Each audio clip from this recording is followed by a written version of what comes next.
Xamneyi öldürüldü mü deyirsiniz bəzilər mənə? Yox, təbii ki. Mənim üçün yox, sizin üçün, dünya üçün öldürüldü.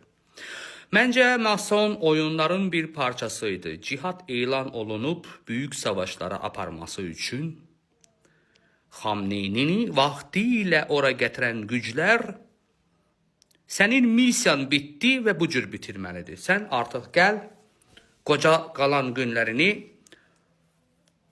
masonlara aid olan dünyanın hansısa bir adalarında yaşa deyib. Bu mənim fikrimdir, məncə. Çünki dünyada gedən hər bir şey, oynadığı futbolundan tutmuş hər bir şey siyasətin yalandır bugünkü gün. Dünyada bir şey gedir, mənim fikrimcə. İnsan azaltmaq, şəhərləri çökəltmək, təzə eyrə dünyanı gətirmək.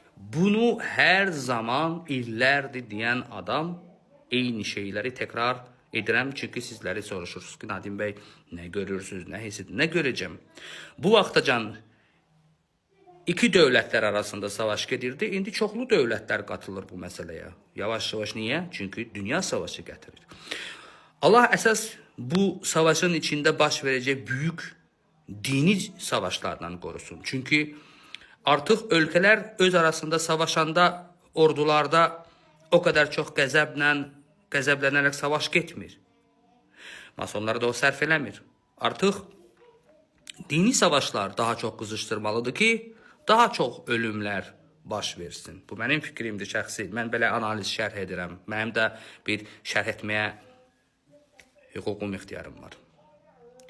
Və o yüzden düşünürəm ki, bu Xamneyi baba büyük dünyada ölümlərə getirə biləcək bir senaryasını yazdı və getdi öz mason babaların cənnət adasına.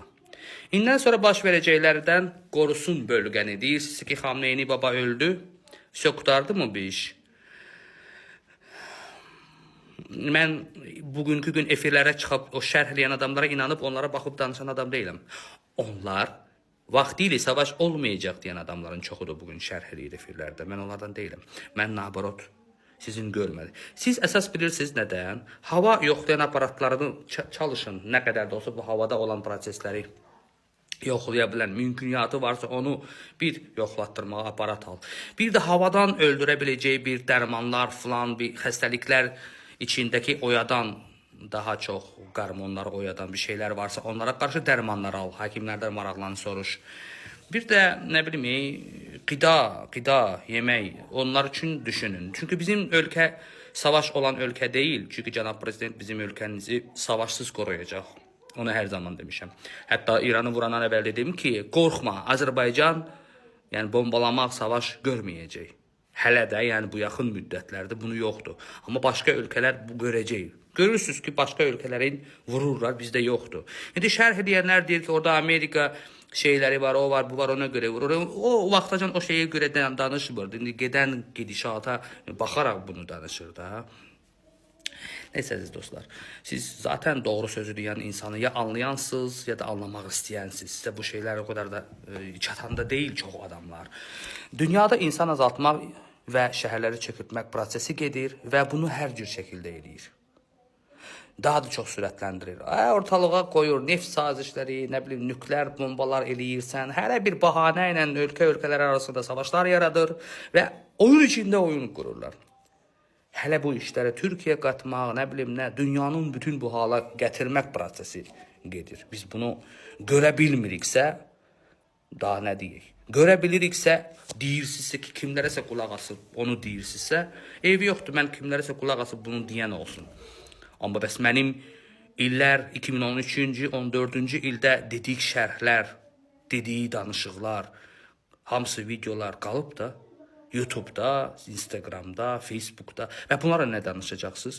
Sizə ağıllı adam, doğru danışan lazım deyil. Sizə bugünkü gündə efirlərdə baş qatan, şərh edən, gedən gedişat efirlərdə hər kəs nə deyirsə, bizim şərhçilər də onu deyir də.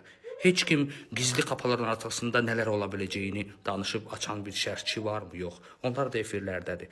Niyə Nadim kimi vaxtı ilə dedikləri bugün doğru çıxardan adam çıxartsın ki, Nadim deyəcək əsas bu proseslər nə üçün Nadim deyir də insan azaltmaq falan bunu kim hansı efir qoyacaq ki, insan azaltmaq üçün bunu eləyir. Kim buna icazə verər ki? Heç kim. Onlar deyəcək ki, sən nədir? İran nükleer hazırlığı gedirdi. Amerika ona yox dedi, eləmə. Amerika ilə bunlar onun üstündə qırğına çıxdı və ona görə də savaş gedir. Güya nükleer. Həmən o İranın başında olan Xamneyni baba da o masonların ora gətirib qoyduğu Trump baba da və bir çox babaları, bir çox o güclü qərar verən o böyük dövlətlərin liderlərinin arxasında elə bir güclər var olduğunu düşüncəsindəyəm ki, onlar zid gedən bir ölkələrin arasında zid gedən proseslər yaradın deyir. Torpaqlara görə olsun, neft sazişlərə görə, orada Ukrayna NATO'ya qoşulacaq deyə başladı bu savaş. Rusiya dedi ki, sən NATO'ya qoşulsa biz belə. Bunlar hamısı insan azaltma şəhərləri çökürtmək ki, biz nə vaxt bunu başa düşəcəyik? Başa düşüb neyini? Heç nə. Otur Allah deyə bir dənə ondan istə. O da nə bilim eləmir də neyini? O da bizə elə bu savaşlar vəd verir. İndi də cihad verə ilan edəcək. Get cihadda da qoşulun. Qalanlar da orada o cihadda ölün. Düşünün ki, cihad elan, o cənnət. Belə də Allahın verdiyi bir gündür bu cür yaşa, nə deyim ki. Masonlar öz istədiyini də çatsın. İnsanlar başa düşsə, bizim kimi insanların dediklərimizi ki, insan azaltması üçün eləyir. Siviller hamısı bir yerdə, bütün dünya qalxıb ayağa, onların verdiyi qərarlara, əmirlərə tabe olmasa, ay Amerikan ordusu, sən İranı niyə vurursan? Axırı gəlib sənə də çatacaq. Sən də ali, sən adi bir vətəndaşsın. Sənə çatacaq. Ay İranda olan o bütün savaşlara doğru gedən qərar verənlər deyil. Onun əl altı adi sivillerin balalarıdır. Getməməli. Onlar getdikcə, qulaq asdıqca bütün dünya bu hala gələcək. Sağ olun.